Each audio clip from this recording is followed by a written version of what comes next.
শরীরের কোনো একটা জায়গায় যদি ফোড়া ওঠে তাহলে ওই অঙ্গটা কিন্তু আমরা কেটে ফেলাই না, আমরা ফোড়াটার অপারেশন করি বা ফোড়াটাকে নিরসন করার চেষ্টা করি, তাই না? ধরেন মাথার ওপরে ফোড়া হয়েছে, আমরা কি মাথা কেটে ফেলছি? না। এখন অন্যায় আদ্দিন হসপিটালে যারা কর্মী ছিলেন, আমি তো এই ঘটনা ঘটার আগেও তো প্রতিবাদ করছিলাম। মানে আমার ছেলেকে নিয়ে গেছিলাম আদ্দিনের ওই যে বসুন্ধরা শাখায়, নিয়ে যাওয়ার পরে দেখলাম যে তার পা কেটে গেছে, ফিনকি মেরে রক্ত বের হয়ে গেছে। আমি বাচ্চাটাকে নিয়ে দৌড়াদৌড়ি করতেছি, তো এত স্লো, আগে রক্ত বন্ধ করবে নাকি আগে টিকিট নিয়ে এখান থেকে ওখানে, ওখান থেকে ওখানে, তো ওর তো আরও ব্লিডিং হচ্ছে। পরে আমি রেগে গেছিলাম। আমি যে কথাটা বলতে যাচ্ছি যে কর্মীর দোষের কারণে, ডাক্তারের খামখেয়ালির কারণে, নার্সের খামখেয়ালির কারণে, অথবা নিচের কোনো এই কর্মকর্তাদের খামখেয়ালির কারণে কোনো একটা ঘটনা যদি ঘটে, এই জন্য পুরো প্রতিষ্ঠানকে দায়ী করা যদি হয়, তাহলে বাংলাদেশে অসংখ্য হসপিটাল, অসংখ্য প্রতিষ্ঠান, অসংখ্য অর্গানাইজেশন কিন্তু ধরা খাবে। আপনি ঢাকা মেডিকেলে এমন ঘটনা ঘটেছে না অতীতে? রাজশাহী মেডিকেলে ঘটেছে না? ওই রংপুর মেডিকেলে ঘটেছে না যে ডাক্তারের অবহেলার কারণে অথবা ভুল চিকিৎসার কারণে? এমনও তো ঘটেছে যে দাঁত ব্যথা একটা আর একটা দাঁত তুলে ফেলে দিচ্ছে। এগুলো তো অহরহ ঘটনা ঘটছে। এখন কথা হচ্ছে যে যদি এই ধারাবাহিকতা চলতে থাকে, দেখেন আমরা আইনের শাসনের প্রতি এবং রাষ্ট্রীয় শাস্তি যেগুলো নিয়ে নেওয়া হয় কোনো প্রতিষ্ঠানের ব্যাপারে বা ব্যক্তির ব্যাপারে, সেগুলোর কিন্তু আমরা পক্ষে, কিন্তু বন্ধ করার আবার বিপক্ষে। কারণ কি, 250 টাকায় একজন বিশেষজ্ঞ ডাক্তারের কাছ থেকে চিকিৎসা নেওয়া, এটা কিন্তু একজন সাধারণ মানুষের জন্য খুব হেল্পফুল। ইভেন আমার দুই ছেলে কিন্তু আদ্দিনে হয়েছে। আমার দুই ছেলে, আমার নিজের দুই ছেলেও কিন্তু আদ্দিনে হয়েছে। সেটা আজ থেকে 9 বছর আগের কথা বলতেছি। একজন হয়েছে 8 বছর আগে, একজন হয়েছে 9 বছর আগে। এখন আপনি বলবেন যে আপনি আদ্দিনের পক্ষে বলতেছেন যে আপনার ছেলে হয়েছে এই জন্য। না, বিচার আমিও চাই।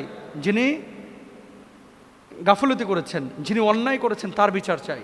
এখন প্রতিষ্ঠানের যদি বিচার করা হয় তাহলে অসংখ্য মানুষ কিন্তু ক্ষতিগ্রস্ত হবে। এই জন্য সরকারের কাছে আমাদের আকুল আবেদন যে বিষয়টা পুনর্বিবেচনা করার জন্য, এবং যারা দায়িত্বশীল তাদের কাছে আমরা অনুরোধ করব যে এরপরে যদি ঢাকা মেডিকেলে এরকম কোনো ঘটনা ঘটে, আপনি কি ঢাকা মেডিকেল বন্ধ করে দেবেন?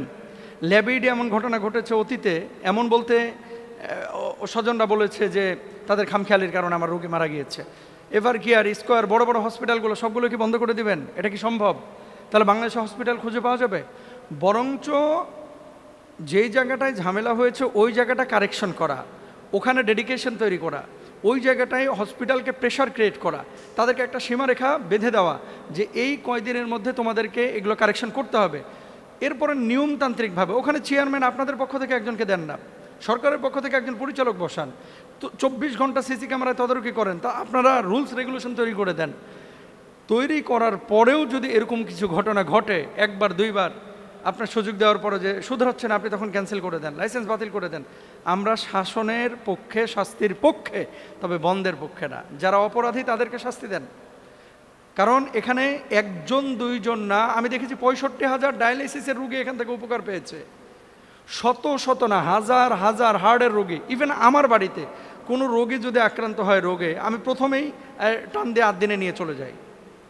দেখেছেন না, শাইখ আহমদুল্লাহ সাহেবের নানিও কিন্তু ওখানে চিকিৎসা নিচ্ছেন। বড় বড় আলেমুল আমার আত্মীয় স্বজন, সাধারণ মানুষ, ডাক্তার, ইঞ্জিনিয়ার, তাদের আত্মীয় স্বজনও কিন্তু এখানে চিকিৎসা নিচ্ছেন। তো এই জায়গাটা আমার কাছে মনে হয় যে আর একটু বিবেচনা করা উচিত। কারণ ভুল কেউ যদি করে থাকে, ভুলটা শুধরানোর যদি অপশন থাকে, শুধরাতে সুযোগ দেওয়া উচিত। যেহেতু তারা 80 লক্ষ টাকা করে ক্ষতিপূরণ দেওয়ার ঘোষণা দিয়েছে। 2 নম্বর, যে বাংলাদেশে এরকম হাজার হাজার হসপিটাল আনাচে কানাচে পড়ে আছে, যেগুলোতে এরকম মানুষের অবহেলার কারণে রোগীদের ক্ষতি হচ্ছে। তো এখন একটা রোগীর ক্ষতি হয়েছে কারো গাফিলতির কারণে, এই জন্য মালিক পক্ষ বা হসপিটালকে যদি দায়ী করা হয়, তাহলে বাংলাদেশে হয়তো বা সামনে 5-10 বছর পর আর কোনো হসপিটাল খুঁজে পাওয়া যাবে না, যদি সবার লাইসেন্স এরকম বাতিল করে দেওয়া হয়। এই জন্য এগুলো আমাদের অনুরোধ, রিকোয়েস্ট, যে আসলে বিবেচনা করা উচিত, আরও বিবেচনা করা উচিত, ভাবা উচিত। আল্লাহ বুঝদান করুক।